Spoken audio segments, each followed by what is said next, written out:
Oh yeah, I comment on there's a news website for motor racing called Speed Cafe, and it's got a supercars bit, and I look at the news articles there occasionally, and I comment on the ones that I got something to say about, or usually I read the comments and see who's right and wrong and stuff like that, and whether I have to say something to try and clear the air and make everything, make sure that everybody knows what the actual situation is, not just speculating and talking garbage, which is usually what happens. But you're making a name for yourself, right? If you're getting out there, showing you, saying that, hey, I'm a V8 Supercars fan. And then people will start going, oh, I know you. You're that V8 Supercars fan who makes the V8 Supercars videos, ain't you? And you'd be like, yeah, man. Yeah, we'll see. I like watching the other people do their videos, and it was only just I made the one, and I thought maybe we'll see if these guys will actually be interested in watching it. And the one thing that I wanted to say to them, that I did say, was, I made this video, this is what it's about, and you might be interested in watching it. If you don't watch it, I'm okay with that. I like what you do, and I'll still watch you. And so I didn't want to, and I also coupled that in. Too much.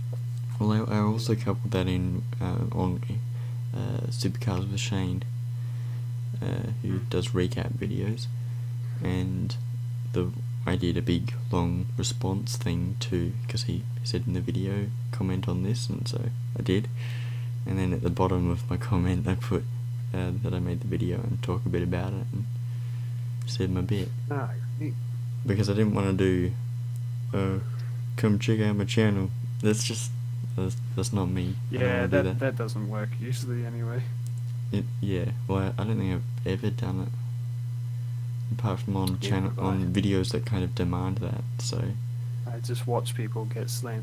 Well, that's the thing. When you're advertising your shit, you gotta learn when to do it and when not to do it. One of the best examples in recent times of when not to do it is, you might have seen this happen a fair few times, because now I deliberately look out for it myself. But on Twitter, when a person has a post that goes viral, they'll be like, oh, well, since everyone's here, check out my shit, even though their shit has nothing to do with the initial post. And so everyone's like, fuck off. That's when you don't do it. Well, the thing is that another thing is that the context of when I told my favourite guys about my video is that I said that I had actually been commenting quite a bit recently on their videos. I've been watching them and stuff like that, so we're pretty much in the middle of a conversation when I said, hey, this is my video. That's good. I just dropped this one today. And I talked about it with Supercars with Shane before. It was before I actually started the video that I ended up making. It was the project before on a guy called Lee Holdsworth, and Shane is a big fan of Lee Holdsworth, so I said, hey, I'm gonna do a video on this, and then I didn't end up doing it. I've got the script still there, all ready to go if I want to do anything with it. Yeah, maybe. But I didn't feel like it.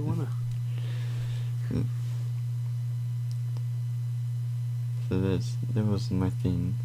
That I made the video, and it was a big long process, and the editing bit was the bit that stuck me at the start, when I went, alright, well, how am I going to do this? Because I wrote it in my Word document, the script, and I thought, alright, well, in my head there's clips of all the things that I'm imagining about all these guys' careers and the career highlights, like all that stuff's up on the internet, so I'll use that and put it up on the video, because visuals in a video. Yeah. And so I did that, and I knew I wanted to use my voice in it, and I knew I wanted to use what I'd written as well. And beyond that, I thought it was pretty boring, so I ended up adding music to it. And I think the music was a bit off and on sometimes.